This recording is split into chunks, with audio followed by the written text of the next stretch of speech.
Telugu Desam party జాతీయ ప్రధాన కార్యదర్శి మంత్రివర్యులు నారా లోకేష్ మళ్లీ ఒకసారి తన వ్యాఖ్యలతో ట్రోల్ బారిన పడ్డారు. అసెంబ్లీ వేదికగా మాట్లాడుతూ ప్రపంచంలోని అన్ని రాష్ట్రాల్లో గ్లోబల్ కంప్లైంట్లు ఉంటాయి అని చెప్పిన లోకేష్ వెంటనే దానిని సరిచేసే బదులు భారతదేశంలోని అన్ని దేశాల్లో ఇవి ఉంటాయి అంటూ మరోసారి తప్పు చేశారు. ఇక ఏమాత్రం ఆలస్యం చేయని సోషల్ మీడియా యాక్టివిస్టులు, రాజకీయ ప్రత్యర్థులు ఈ తప్పిదాన్ని విపరీతంగా ఎత్తి చూపుతున్నారు. రాష్ట్రాల స్థానంలో దేశాలు, దేశాల స్థానంలో రాష్ట్రాలు కలగలిపిన లోకేష్ వ్యాఖ్యలు నవ్వుల పాలయ్యాయి.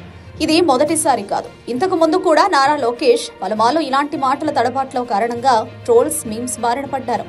ఆయన వ్యాఖ్యలు తరచూ రాజకీయ వర్గాల్లో చర్చనీయాంశమవుతూ వస్తున్నాయి. ప్రత్యర్థి పార్టీ నేతలు భారతదేశంలో దేశాలు ఉండవు, రాష్ట్రాలు ఉంటాయని ఎవరైనా లోకేష్ కి చెప్పండి అంటూ వెటకారంగా సోషల్ మీడియాలో పోస్టులు చేస్తున్నారు. ఇక ఈ వ్యాఖ్యలతో మరోసారి నారా లోకేష్ సోషల్ మీడియాలో హాట్ టాపిక్ గా మారడం ఖాయమైంది. వాళ్ళకి గ్లోబల్ కంప్లైన్సెస్ ఉంటాయి. వాళ్ళు కేవలం భారతదేశంలోనూ, అమెరికాలో కాదు, ప్రపంచంలో ఉన్న అన్ని రాష్ట్రాల్లో వాళ్ళు దేశాలు, భారతదేశంలో అన్ని దేశాలు